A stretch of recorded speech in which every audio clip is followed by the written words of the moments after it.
Hi guys, ఈ bags గురించి అయితే మీకు చెప్పనవసరం లేదు. కర్రల సంచులు పెద్దవన్నమాట. మనకి హెవీ లగేజ్ ఇవి బాగా క్యారీ చేస్తాయని మీకు తెలుసు. చాలామంది తీసుకొని కూడా ఉన్నారు. ఒకటి ఓపెన్ చేసి మళ్ళీ చూపిస్తున్నాను, చూడండి. మనకి చుట్టూ జిప్ వస్తుంది. చాలా హెవీ క్యారీయింగ్స్ కూడా చక్కగా తీసుకెళ్ళచ్చు అనమాట. 2 సైడ్స్ జిప్స్ ఉన్నాయి కాబట్టి చక్కగా లాక్ చేసుకొని తీసుకెళ్ళచ్చు. మనం ఒకవేళ పర్సు ఫోను పెట్టుకోవాలన్నా ఇన్నర్ కూడా మనకి పాకెట్ వస్తుంది కదా. ఇదిగోండి, పాకెట్ కూడా ఉంది ఇన్నర్, దాని జిప్పు కూడా ఉంది.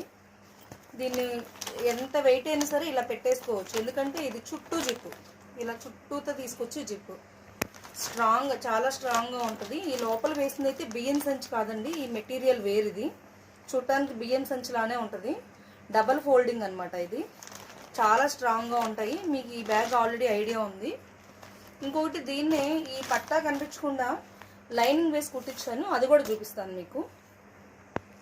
దీన్ని లైనింగ్ వేసి కుట్టించాను అనమాట. కొంతమంది ఆ పట్టా చూడటానికి ఇష్టపడట్లేదు.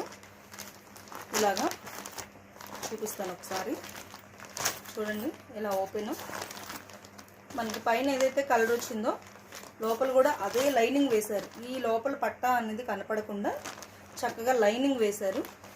లోపల జిప్పు యాస్టీస్గా వచ్చింది. మనకి మామూలు బ్లౌజ్కి లైనింగ్ బ్లౌజ్కి ఉన్నంత తేడా ఉంటుంది. ఇదైతే పైన ఇది ఫోల్డ్ చేసుకున్న తర్వాత ఈ 2 జిప్స్ లాక్ ఇస్తాడు కదా, 2 ఒక చోటకే వస్తాయి. అండ్ పైన ఇంకొకటి అనమాట, మన కాళ్ళ దగ్గర ఈ సంచి పెట్టుకొని ఇలా ఫోన్ పెట్టుకోవచ్చు, చేంజ్ పెట్టుకోవచ్చు.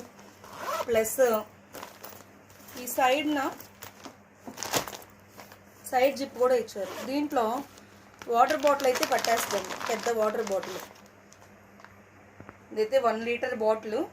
చక్కగా ఈ 1 లీటర్ బాటిల్ పట్టినాక కూడా పక్కన స్పేస్ ఉంది, ఇంకొక బాటిల్ పడుతుంది. మీరు పాలు అలాంటివి క్యారీ చేయాలన్నా, లేదు 2 బాటిల్స్ పెట్టుకోవాలన్నా కూడా ఈజీగా పడుతుంది. ఈజీగా మనం జిప్ వేసుకోవచ్చు. చూసారా, వెట్టు కూడా ఇది దాని మీద ఇంకొంచెం పెద్దదే పెట్టారు వీళ్ళు.